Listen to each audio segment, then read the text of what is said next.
Mico-leão preto é um pequeno primata que vive somente na Mata Atlântica do estado de São Paulo. Ele é um animal que se alimenta principalmente de frutos, insetos e pequenos vertebrados.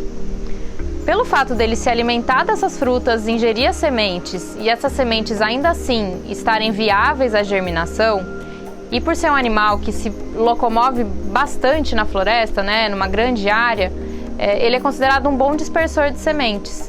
Então ele tem um papel de auxiliar nessa regeneração natural das florestas, nessa manutenção das florestas.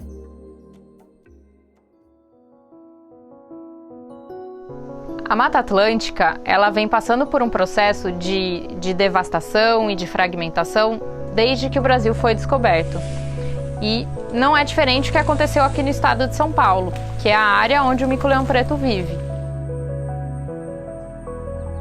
As florestas que existem hoje, elas estão concentradas em fragmentos de floresta, que a gente fala.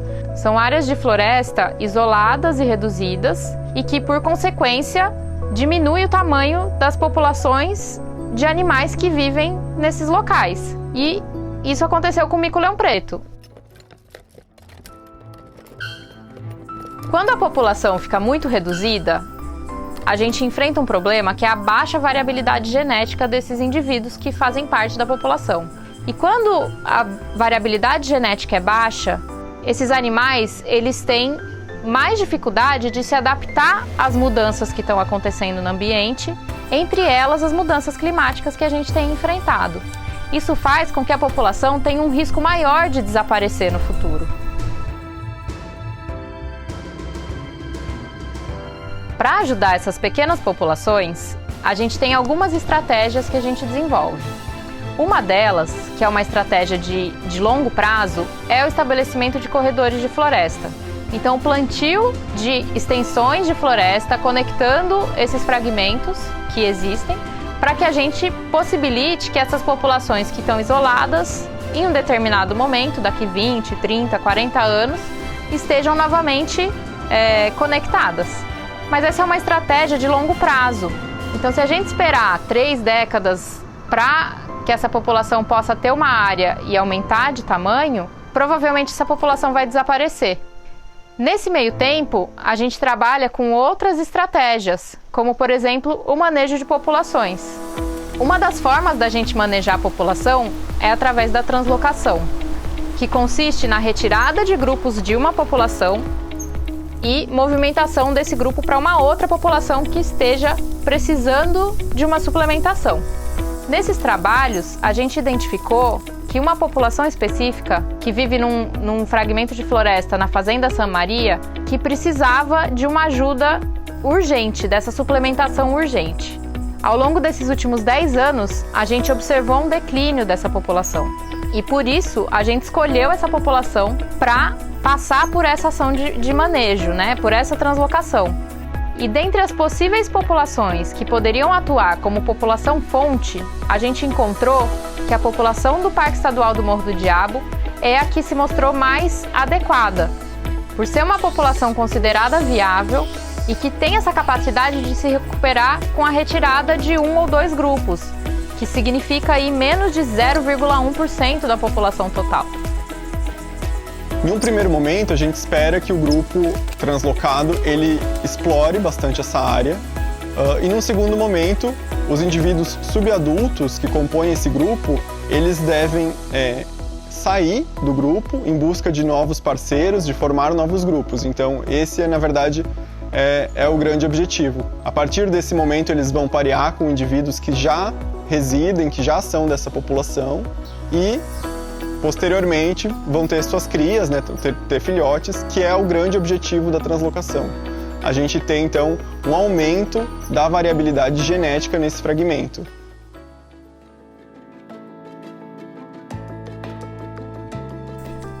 Então a gente começa inicialmente, lógico, identificando qual vai ser esse grupo que vai ser translocado. E a partir do momento que a gente identifica que é um grupo que tem compatibilidade genética, a gente começa outros tipos de monitoramento. Então a gente captura esse grupo, avalia a saúde desse grupo. Depois a gente começa a acompanhar esse grupo mensalmente, ao longo de 6 meses, para a gente entender como que esse grupo vive.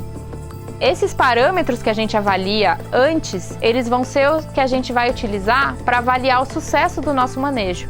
Então, o mesmo monitoramento que a gente faz antes, a gente realiza depois, para que a gente consiga comparar as duas coisas.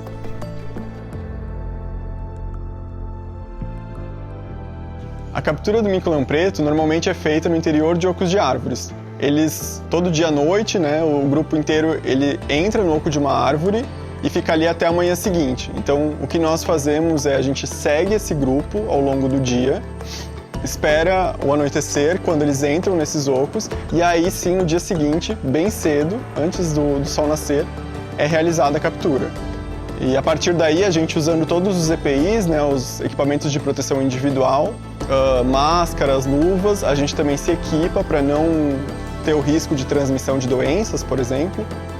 E aí esses animais eles são então colocados em sacos de pano, eles são avaliados do ponto de vista sanitário, é realizada a coleta de amostras biológicas e aí foram destinados para caixas de transporte.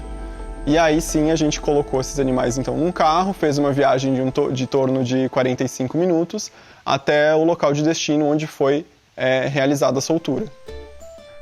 Em geral, um dos desafios que podem ser encontrados pelos animais que são translocados é para a obtenção de alimento, porque eles estão sendo soltos em uma nova área e eles ainda não conhecem exatamente os pontos de alimentação. Então, para reduzir esse problema, nós optamos por realizar a translocação justamente na estação onde há maior disponibilidade de recursos alimentares e dessa forma isso facilita o período de adaptação dos animais nessa nova área.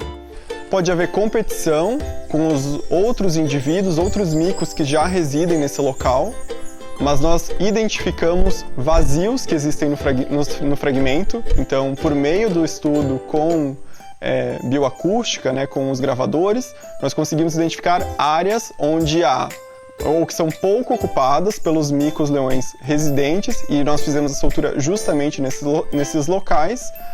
E a gente sabe também que são locais que têm uma adequada disponibilidade de recursos alimentares, porque foi feito todo um trabalho de avaliação da vegetação, da qualidade do habitat nesse fragmento.